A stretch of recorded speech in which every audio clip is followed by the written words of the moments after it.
Evo vidite ovako.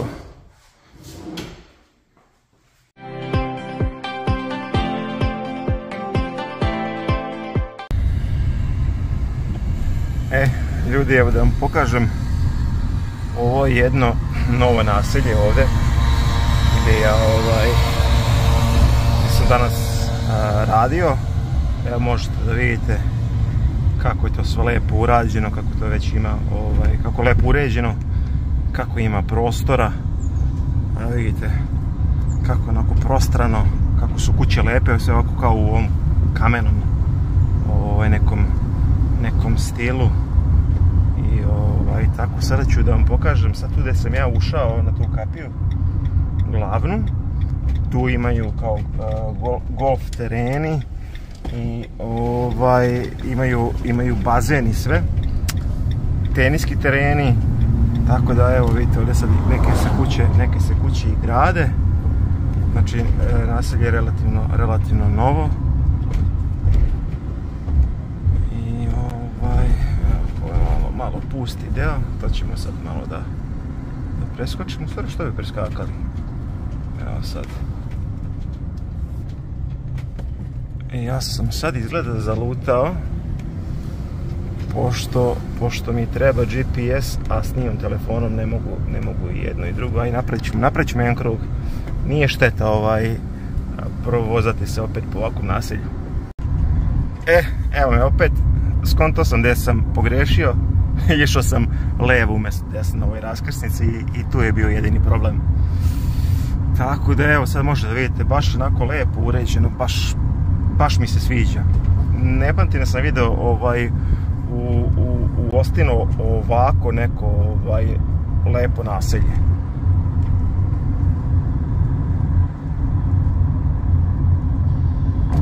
Evo vidite, ide Čikica. On je baštovan. Vidite, nisu nešto sad kao, mislim, kuće su ogromne, nisu onako, ne idu u visinu, više idu u širinu. I to je tipičan stil ovdje za Texas. To su to kao one hacijende. Znači one su više onako dugačke nego što su visoke. Evo vidite. Pogledajte sad kako je ovo lepo. To je, kažem, više onako taj meksički fazon gradnje. Meksički stil gradnje. Evo vidite ovo.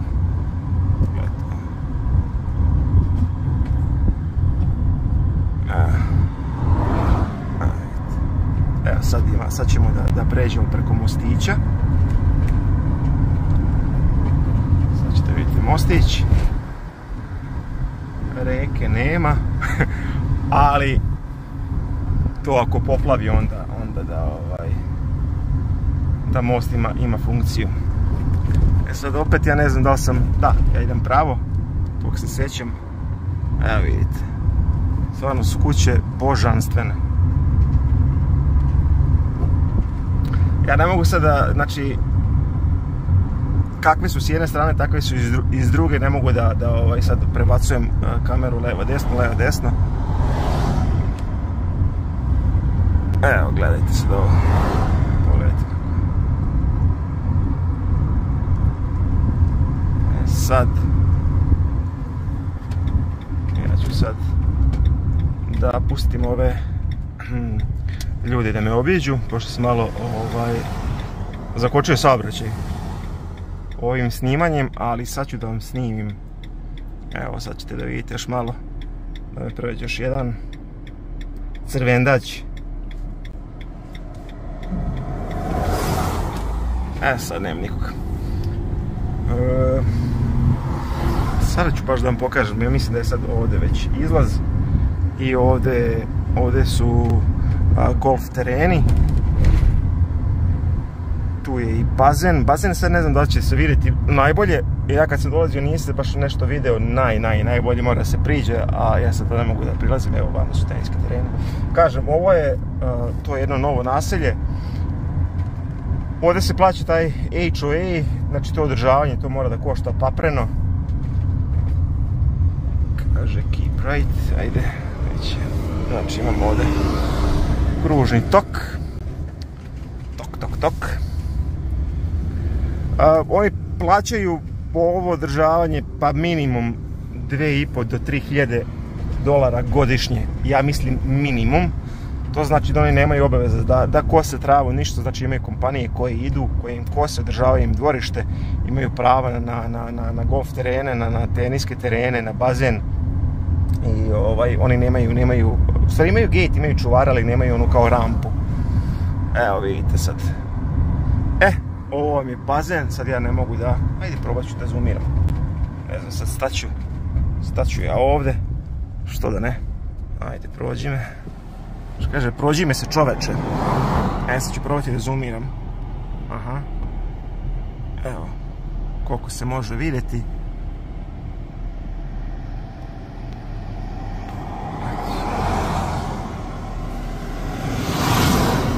I naravno na bazenu nigde nema nikog. Zato što ljudi evo, sada rade, to vjerojatno imaju samo vikendom i to onako. Evo vidite ovo, pogledajte se da ovo. Evo ću da parkiram pa ću da izađem. Evo vidite golf teren. Evo vidite sad i ovo kako je lepo uređeno. Evo ću još malo napred. Pa ću da stanem da vam pokažem ovo.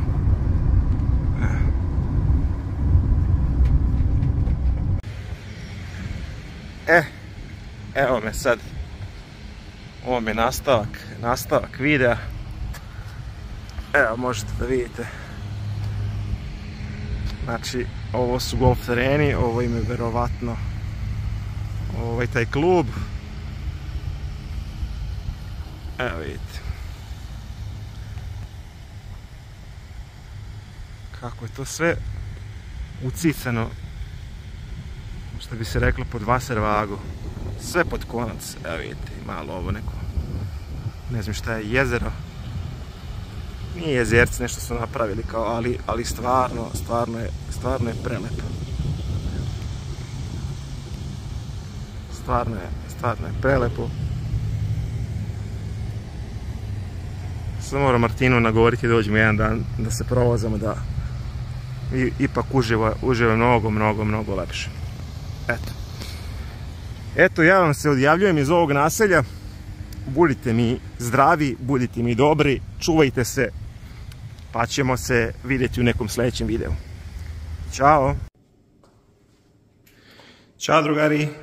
Evo, sada se nalazimo u jednoj kući ovdje u Austinu, u downtownu, tačnije 3 minuta od samog downtowna, ali ovo je deo malo onako izdvojen i miran, tako da bukvalno ste u samom centru, a kao da ste negdje na periferiji grada.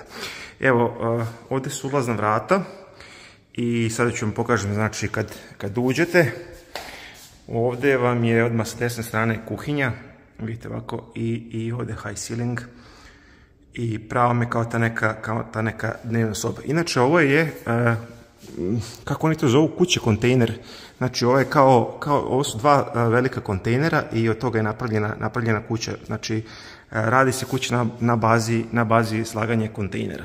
Znači evo ulazimo ovdje, imate lepu duboku sudoperu. Ovdje je mašina za sudove, ovdje je rerna i šporet na gas, ovo je mislim obična rerna i mikrotalasna, onda imamo ovako ovdje jedan veliki frižider i zamrzivač i tu vam je kao taj neki ormar za neki kao špajz i ne znam ja šta. Ovdje imate napolju, sad ne znam da se vidi, to je znači garaža, to je samo nastrešnica na garažu, tu parkirate tu parkirate auto i to vam je to. Znači nije zatvoreno, mada možete da vi napravite i pregled da bude zatvoreno. Znači kad lepo uđete ovdje ovako imate sa leve strane imate jednu sobu, klizna vrata i evo vidite kako izgleda. Znači svaka soba ima ovako, ovo je jako popularno se stavi kao ti fenovi. Soba je sasvim dovoljna, ima ovako lepo svetlost, ima klizna vrata, a ovo kako da kažem i u zaklonu je tako da je u hladu. Onda zatim imamo ovdje jedan garderober. Znači kad, evo vidite ovako, znači kad prođete kroz taj garderober dolazite do, evo vidite,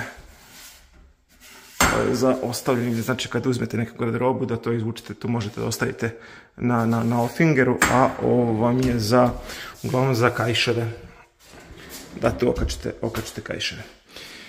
Evo vidite, imate ovako tuš kabinu koja je sasvim onako korektna, malo mi se ne sviđa ova ciganska, je ova zlatna boja, ali bože moj, i ova crna mi se ne sviđa, nikad ni sviđale ovako crne pločice, ali bože moj, svako voli, svi ukusi su različiti, svako voli drugačije nešto, tako da ono, evo vidite ovako, imate ovako sink, dupli, i ovdje imate odvojeno WC šolju, tako da, eto, ovo me dođe, ja mislim da je ovo gostinska soba, u stvari sad ćemo da vidimo. Znači, kad se uđe, to vam je odmah s te strane, onda imamo ovako dnevni boravak, imate terasu i imate ovako malo dvorište.